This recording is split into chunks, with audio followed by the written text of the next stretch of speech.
Oh, dites donc, la crème de la crème. Monsieur Romden, Monsieur Gersal, on va commencer par vous.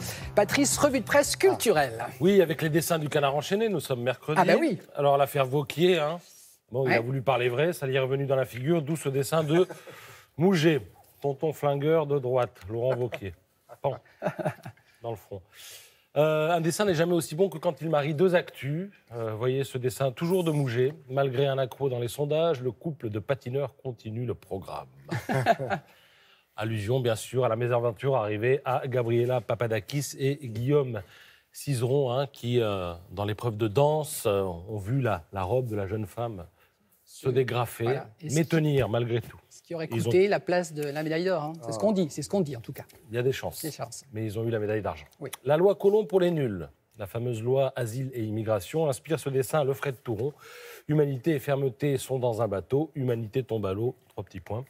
Bon, je rappelle que cette loi arrive ce matin sur la table du Conseil des ministres, que le projet de loi arrive sur la table du Conseil des ministres et que tout sera débattu au Parlement à partir du mois d'avril. Les analyses critiques du magazine Réponse Photo. Alors, on va commencer avec cette photo, prise par un lecteur qui demande leur avis aux spécialistes du journal, qui disent il y a un problème de timing. Ah bon? Oui. L'auteur a déclenché un peu trop tard. Pourquoi? Parce que le voltigeur regardait sa jambe droite à la jambe plantée dans le décor et il eût fallu qu'il eût sa jambe plutôt sur un fond de ciel pur. Donc, les critères sont exigeants. Mais c'est bien vu. Mais c'est beau quand même. C'est très beau quand même.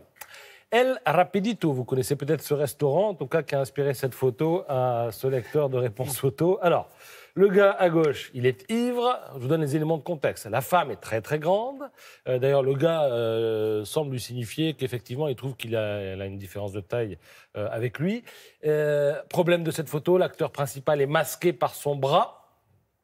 Le point de vue est plutôt en plongée. Il aurait fallu se mettre plus bas et avoir une contre-plongée pour augmenter justement la différence de taille entre les deux acteurs de cette photo.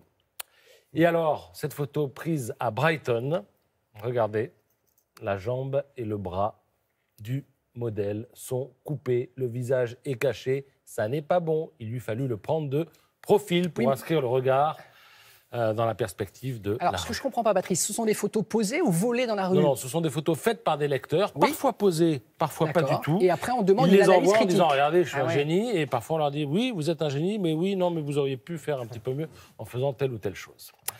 Si on a 2 secondes, je vous parlerai volontiers du rapport qu'Éric Orsena a remis à Emmanuel Macron. Ça concerne tout un tas de propositions pour les bibliothèques. Il faut qu'elles soient accessibles aux handicapés, aux étudiants.